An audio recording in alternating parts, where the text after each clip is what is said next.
Want to save money at the pump but wonder if what you put in the tank makes a difference? How can your mechanic help? And does driving differently save you money? Gas prices have doubled in the last year and a half, so we need to get the most mileage out of every gallon of gas we buy. I'm Teresa Roncon. Join me as we live and learn how to get the most out of your car, because that's where the savings are. Fuel efficiency starts with proper care. Your car maker's maintenance schedule may seem like a high-priced headache, but sticking to it will save you lots of money in the long run. Begin by having your car's oil changed every 3,000 miles and make sure you're using the car maker's recommended grade. But sometimes when we go to the mechanic, we're a little skeptical that what they recommend is really necessary. Well, we've got master mechanic Kirk Robinson here with us, and he's going to give us the inside scoop and show us how some simple maintenance can really increase fuel efficiency. Kirk, what should we be looking for? Well, Teresa, let's have a look under the hood. This is pretty dirty. What are we dealing with exactly here? Well, this is your car's air filter, and this one is obviously very plugged, which will reduce the air entering the engine, causing you poor fuel economy and also a loss of power. So what we'd like to do is obviously change that and install a clean air filter.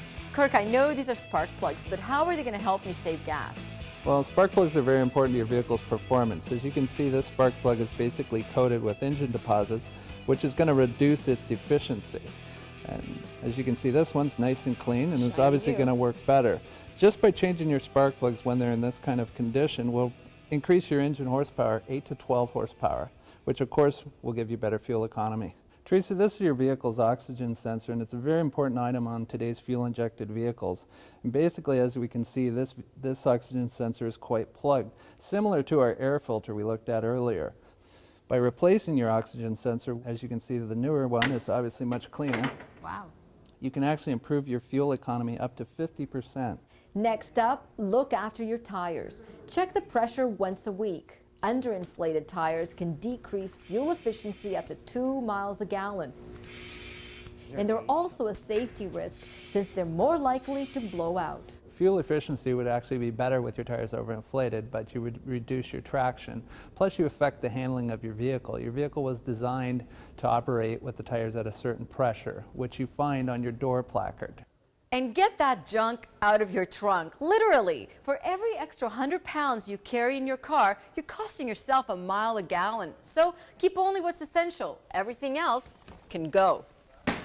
And remove snow and ice from your vehicle before driving. They both add weight and wind resistance that reduce fuel economy. A roof rack has the same effect.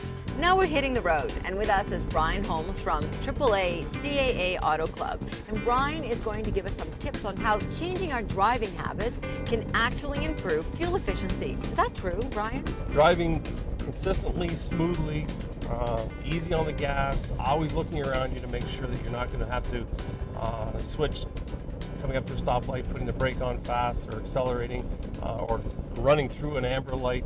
All those things are hard on fuel. Think of it as putting an egg between you and the gas pedal. It's got to be that smooth, it's got to be that sensitive, and it's got to be that even at all times. And by doing that, you could save up to 25% of your fuel bill a year. So it's smooth, easy acceleration. That's the biggest win. When driving on the highway and you start traveling over 60 miles an hour, you're going to be paying 20 cents more for that drive.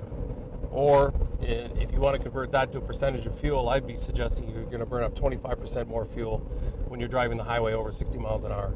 Some people think that you just really need to get out there and buy the cheapest gas you can. Really, what you want to do is use your owner's manual, put in the proper fuel for the vehicle. That's first off. In terms of switching back and forth, there's no need to switch back and forth. You stick with regular fuel. That's all your vehicle needs. And by putting super unleaded fuel in, it doesn't improve the economy significantly, but every little bit counts. So air conditioning takes about 15 horsepower away from the engine when you're driving. And so that extra load on the engine, you're going to be removing by turning the air conditioning off. So you're better off to leave the air conditioning off, use the windows, let the air flow through the vehicle efficiently. If you follow these tips, a commuter can save as much as a third at the pumps. But fuel efficiency isn't just good for the pocketbook, it's good for the environment too. All good reasons to get your act in gear.